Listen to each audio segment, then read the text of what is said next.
Assalamualaikum warahmatullahi wabarakatuh. Pada kesempatan kali ini saya akan mereview jurnal nasional, yaitu penerapan etika bisnis dan strategi manajemen saat pandemi COVID-19 bagi UMKM. Jurnal ini ditulis oleh Muhammad Haidar Ali, Jurnal Eco Entrepreneurship tahun 2020, volume 6. Perkenalkan, nama saya Dania Rizky dengan nomor NPM 193402516377. Tujuan penelitian ini yaitu untuk menunjukkan bahwasannya penelitian ini bertujuan sebagai etika bisnis yang diterapkan di tengah pandemi. Pertanyaan juga dapat memandu responden sebagai pelaku bisnis untuk menghadapi bisnis di tengah pandemi dan untuk bangkit kembali dari krisis, sehingga pelaku UMKM dapat mengambil langkah-langkah yang strategis untuk mempertahankan bisnisnya akibat pandemi COVID-19, dan juga bertujuan untuk mengkonfirmasi teori 5P dari Henry Mirberg melalui daftar pertanyaan yang telah disediakan.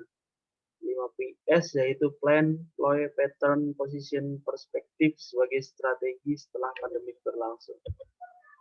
Hasil dan pembahasan yaitu melalui rekaman wawancara responden didapat beberapa hasil, yaitu yang pertama penerapan prinsip kejujuran, antaranya kesesuaian antara pelaku bisnis dan konsumen mengenai produk yang dijual dan dibeli. Prinsip keadilan di mana pelaku usaha harus memperlakukan hak konsumen sebagaimana mestinya, seperti penyediaan pembersih tangan. Juga penerapan sistem antar produk dikarenakan terbatasnya akses.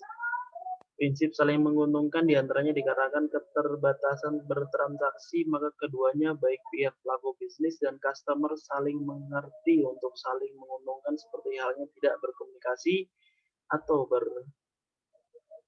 komunikasi terbatas selama pandemi demi meminimalisir tertularnya virus.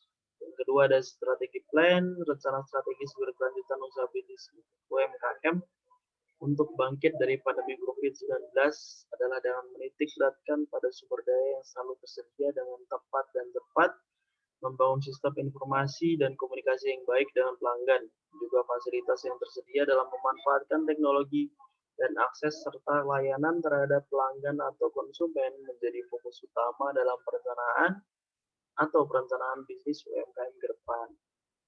Strategi sebagai ploy.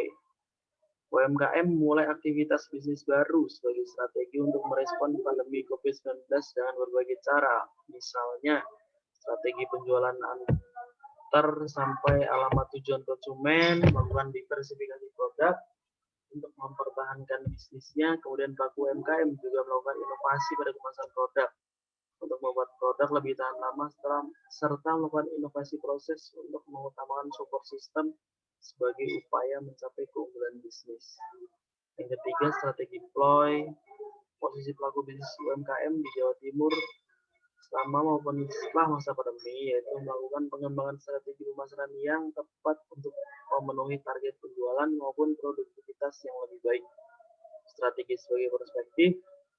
UMKM dari segi identitas dan budaya organisasi berpengaruh terhadap kinerja usaha. Upaya identitas yang tinggi dari pelaku bisnis maupun konsumen akan meningkatkan kinerja utama dan bertanggung jawab terhadap keberhasilan maju hidupnya usaha yang dijalankan. Strategi pattern. Pada dasarnya pelaku UMKM belum memiliki kesiapan menghadapi pandemi COVID-19. UMKM dituntut untuk memiliki absorptive capacity yang mendapatkan informasi sebanyak-banyak tentang pandemi COVID, baik tentang perilaku konsumen, perilaku usaha, maupun kebijakan pemerintah, sehingga mereka bisa mempersiapkan dirinya untuk melanjutkan usaha. Kesimpulannya, jurnal tersebut menjelaskan bagaimana UMKM dihadapkan pada permasalahan saat turunnya bahan baku, penjualan, dan hambatan produksi maupun distribusi, kesulitan pemodalan, dan kurangnya pengetahuan teknologi informasi. Secara khusus, jurnal tersebut menjelaskan tentang bagaimana penerapan etika bisnis dan strategi manajemen saat pandemi COVID.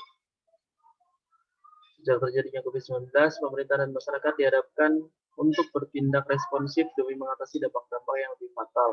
Dalam sektor bisnis, jurnal ini juga menjelaskan prinsip-prinsip yang seharusnya dipatuhi oleh pelaku bisnis, seperti prinsip otonom, kejujuran, keadilan, dan saling menguntungkan, serta prinsip integritas moral. dijelaskan pula masing-masing penerapan dari prinsip tersebut.